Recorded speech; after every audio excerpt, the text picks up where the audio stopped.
Dans cette vidéo, on va s'atteler à la propulsion du pantin dans le décor. Donc on va pouvoir le propulser avec la catapulte et ensuite le pantin va s'écraser un petit peu partout dans le décor dans une réaction en chaîne. Pour ceux qui auraient loupé les premières vidéos, je vous invite à suivre la série dans l'ordre pour pouvoir y comprendre quelque chose.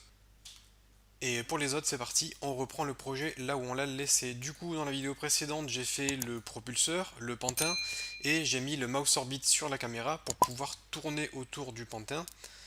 Et comme vous pouvez le voir, je peux orienter la vue pour pouvoir viser là où je souhaite tirer. Alors, autre chose que vous pouvez constater, c'est que dès que je lance le jeu, regardez, le pantin tombe, tout simplement. C'est normal puisqu'il est affecté par la gravité. Donc c'est sympa, nous c'est ce qu'on veut, hein. C'est exactement ça qu'on souhaite comme effet, sauf que ben, je veux pas que le pantin tombe dès le départ, ça n'est pas logique. L'idée c'est vraiment que le pantin tombe à partir du moment où on l'a propulsé. Donc ce que je vais faire, c'est que je vais sélectionner l'ensemble des parties du corps qui sont, comment dire, qui sont attachées à un rigid body. Et de cette façon, je vais pouvoir désactiver le rigid body. Donc là, normalement, j'ai tout sélectionné. Et au niveau du rigid body, je vais décocher Use Gravity. Ce qui fait que techniquement, ça devrait se passer pas trop mal. Voilà. On va ensuite, pendant le jeu, propulser le pantin. Pop, pop, pop, pop, pop, pop, pop. Et à un moment donné, enfin au moment où on propulse le pantin, le rigid body, on va le réactiver. Donc je coche Use Gravity. Et là, vous voyez que le pantin tombe. Alors par contre, il y a des choses. Alors déjà, il y a des bugs. Euh, les zones à l'ombre sont trop sombres. Et là, il y a vraiment des bugs de collision. Alors par contre, le jeu, ça va reposer vraiment sur la physique. Donc si j'ai des bugs de collision dès le départ, ça va pas le faire, puisque l'idée, c'est vraiment d'avoir un jeu super fun basé sur la physique. Alors pour l'instant, je sais pas trop comment régler ce problème de collision. Ce que je vais faire, c'est que dans mon rigid body ici, je vais modifier les collision detection. Et je vais me mettre en continu dynamique pour le moment. Et je lance le jeu juste histoire de voir ce que ça donne. Le pantin, je le mets ici. Je vais juste réactiver la gravité pour le faire tomber. Et là, ça a l'air d'être un peu mieux. En tout cas, il passe pas au travers du sol. Par contre, en fait, ce qui pose problème, c'est mon script de rotation. C'est ça qui pose problème. Alors, avant toute chose, ce que je vais faire, c'est régler ce problème d'ombre qui sont beaucoup trop sombres. Je vais juste ajouter une lumière directionnelle pour éclairer les zones ombragées. Du coup, j'aurai plus de soucis. Pour ce qui est du souci du pantin qui rentre dans le décor, ben ça je vais le corriger facilement, mais pas tout de suite. En fait, ce que je vais faire, c'est que j'ai ajouté un script Game Manager, donc j'ai créé un Game Manager avec un script Game Manager. Et dans ce script Game Manager, j'ai mis une variable public static bool game started est égal à false. Donc par défaut, le jeu n'est pas démarré. Ce que je vais faire, c'est que dans mon mouse orbit, je vais mettre en place une condition. Ici, j'ai mis une condition. Si le game manager.gamestart est à false, donc si le jeu n'a pas démarré, je vais appliquer une rotation qui fait que mon pantin va tourner en même temps que ma caméra lorsqu'on va essayer de viser. À partir du moment où le game manager indique que le jeu a démarré, je n'appliquerai plus la rotation sur le pantin. Du coup, je n'aurai plus ce bug où le pantin traverse le décor. Donc on se retrouve avec un projet fonctionnel, des zones à l'ombre suffisamment éclairées pour qu'on puisse y voir quelque chose, et je peux viser. Maintenant, ce qui me manque, c'est avoir la possibilité de tirer le pantin, de le propulser dans le décor, et pour cela, je vais pour l'instant simplement ajouter un bouton GameObject UI Button, et ce bouton, ça sera le bouton que j'utiliserai justement pour pouvoir propulser le pantin dans le décor. Donc le bouton, je vais le mettre en bas à droite de l'écran. Ça sera les contrôles en tout cas pour les droitiers, parce que pour un gaucher, ce sera moins pratique. Donc à ce moment-là, on verra pour mettre une option dans le menu. Je le mets en bas à droite. Alors déjà, mon canvas, je vais directement le régler en Scale with Screen Size, sinon l'affichage ne sera pas bon. Donc je le mets en Scale with Screen Size. Mon bouton, je le mets en bas à droite et je l'ancre en bas à droite de mon écran. Au niveau du texte, je vais l'appeler Shot pour dire tirer. Je vais mettre une police plus grande, comme ceci. Et là, on n'est pas trop mal. Je vais laisser ça comme ça. Lorsqu'on va appuyer sur le bouton Shot, ça va propulser le pantin dans le décor. Pour les besoins du jeu, je vais ajouter un slider, GameObject UI, et je vais sélectionner Slider. et je vais le mettre en top to bottom pour l'orienter de cette façon. Donc ce que je vais faire, c'est que tous les éléments qui sont liés à la propulsion du pantin, je vais les mettre dans un objet séparé. Donc pour cela, je sélectionne mon canvas, je vais faire Game Object, UI, je vais prendre un panel. Ce panel, je vais le positionner pour l'instant de cette façon, disons comme ça, à droite de mon écran. Je vais l'ancrer à droite de l'écran comme ceci, et je vais mettre une couleur transparente, comme ça. Ensuite, dans ce panel, je vais mettre le slider et le bouton. Je vais renommer mes éléments button shot et slider power. Ça sera le slider de la puissance de tir. Alors pour l'instant, je vais faire une interface pas très belle, mais c'est pas important dans un premier temps. Ce slider, je vais le mettre, disons, par ici. Et idem, je vais l'ancrer à peu près à droite de l'écran, ça fera très bien l'affaire. Donc le panel, je vais l'appeler panel shot. Je vais avoir besoin de créer un nouveau bouton, donc je vais dupliquer le bouton shot et je vais l'appeler le bouton jump. Ce bouton jump, alors le nom est mal choisi, mais pour l'instant j'ai pas d'inspiration. Je vais marquer jump dessus. Donc j'ai pas d'inspiration parce qu'en fait le personnage ne peut pas sauter, le personnage ne peut pas être contrôlé, on ne peut pas marcher, sauter, courir, on ne peut rien faire. Mais le bouton jump, ça va appliquer une petite secousse au personnage, ce qui fait qu'on va pouvoir poursuivre la réaction en chaîne de façon à ce à ce qu'il se cogne le plus possible à des objets. Par défaut, ce bouton jump sera masqué. Je vais également avoir besoin d'un bouton pause, donc je vais l'appeler bouton pause. Au niveau du texte, je vais mettre pause et au niveau de l'ancrage, il sera positionné en haut à droite de l'écran. Ce bouton pause, alors je vais quand même l'afficher pour pouvoir le voir et je vais le positionner à l'endroit où il sera dans le jeu. Je le mets là et je décoche. Donc ce qui va se passer, c'est qu'au moment où on va tirer le pantin dans le décor, le canvas de tir va être masqué et les autres éléments vont être affichés. Je vais juste avoir besoin de mettre en place un texte ici qui va me permettre d'afficher la puissance de tir, donc GameObject UI text.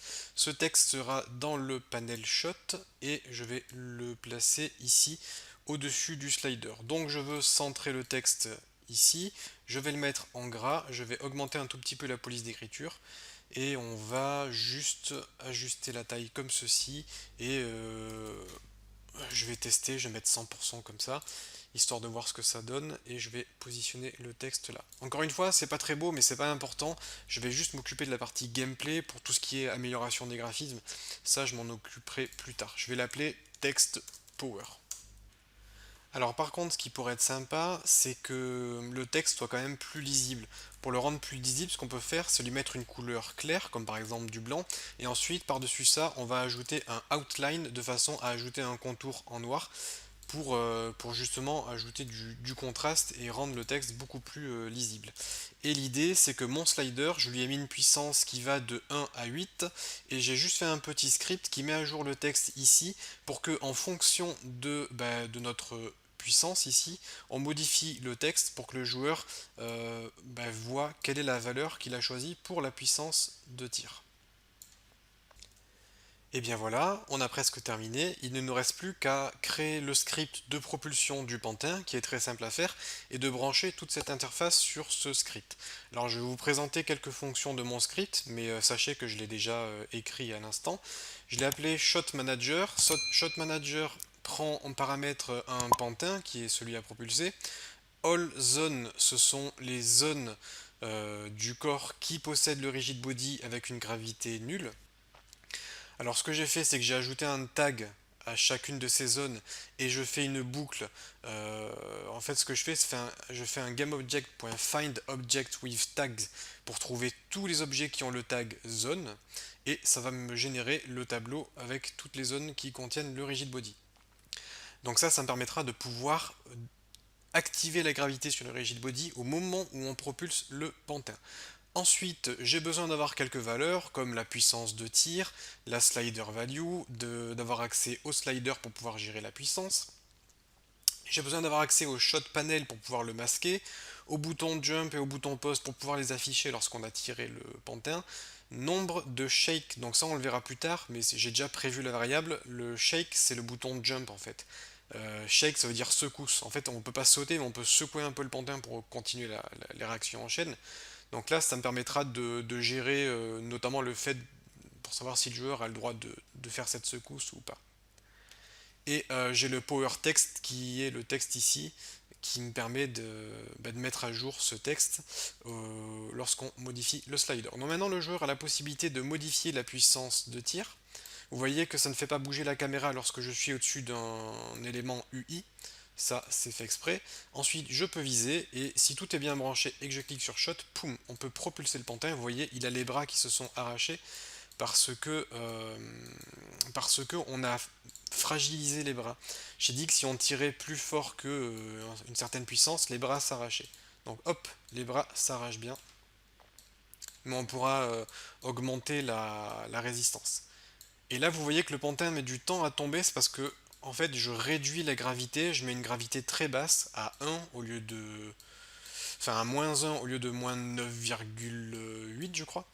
Mais ça peut se gérer. Et également, vous constatez que le panel de tir disparaît au moment où je tire et le bouton pause apparaît. Regardez, je vais tirer et hop, le panel disparaît et le bouton pause apparaît.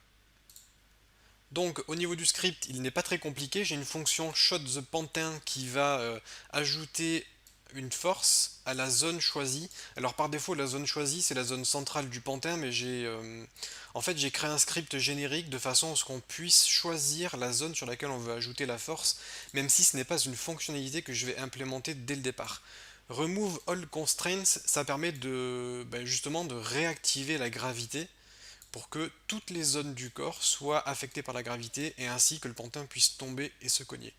Add all constraint permet de faire l'inverse et d'ajouter des contraintes. Set slider power value, c'est juste le script qui permet justement d'afficher le texte à l'écran qui indique quelle est la puissance de tir choisie. Ensuite, j'ai shot the pantin with power qui permet de propulser le pantin. Donc j'appelle tout simplement la fonction shot the pantin qu'on a vu au-dessus. Là, je lui passe des valeurs avec une puissance de tir. Et j'ai déjà prévu de mettre en place des player pref pour que le joueur ait la possibilité comment dire, de choisir. Je vous ai dit que je voulais un jeu où le joueur pouvait modifier tous les paramètres physiques de Unity. Donc il aura la possibilité de modifier la puissance de tir, la gravité, etc. J'ai déjà prévu une fonction setGravity qui permet de définir la gravité. Et lorsqu'on a tiré, on désactive le shot panel et on active le bouton pause. Donc voilà pour ce script, et vous voyez que lorsque je lance le jeu, mon tableau Hold Zone ici est bien rempli avec les 15 zones du corps qui possèdent un rigid body, ce qui me permet de pouvoir boucler, comme je vous ai montré, de pouvoir boucler sur toutes ces zones de façon à activer le rigid body lorsque le pantin est propulsé. Et là, on a bien notre script de propulsion qui fonctionne et le pantin qui va bien se cogner contre les différentes zones du décor.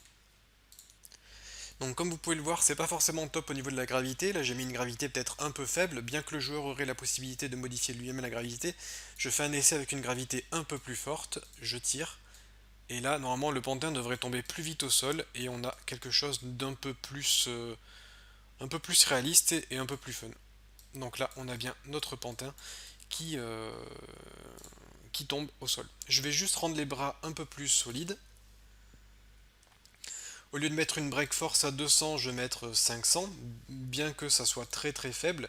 Et au niveau de la jambe, je vais mettre une break force à 1000 pour vous montrer un petit peu les différences. Et au niveau de l'autre jambe, je vais mettre une break force à 1500. Donc normalement, certaines parties du corps devraient se casser, d'autres non. Et ensuite, je mettrai en place des éléments de gameplay qui feront que, vous voyez, enfin quand même tout s'arrache. Donc la puissance est quand même suffisamment élevée. Euh, donc on peut mettre un peu plus. Là, il faut vraiment y aller à tâtons, hein. On peut pas savoir à l'avance qu'est-ce qui sera trop ou pas assez. Donc il faut vraiment y aller à tâtons de façon à trouver des valeurs qui fonctionneront bien.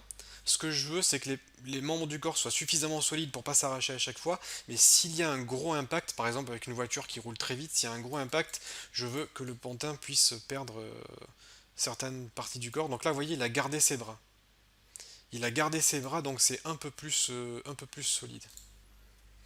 Donc dans mon cas, une solidité de 3500 devrait faire l'affaire pour pas perdre, voilà, pour pas perdre ma jambe droite. Ah, là j'ai perdu un bras parce que l'impact au sol a été un peu élevé. Donc voilà pour cette partie propulsion, je vais m'arrêter là dans cette vidéo, et dans les prochaines vidéos on va continuer à ajouter des éléments de gameplay à ce projet.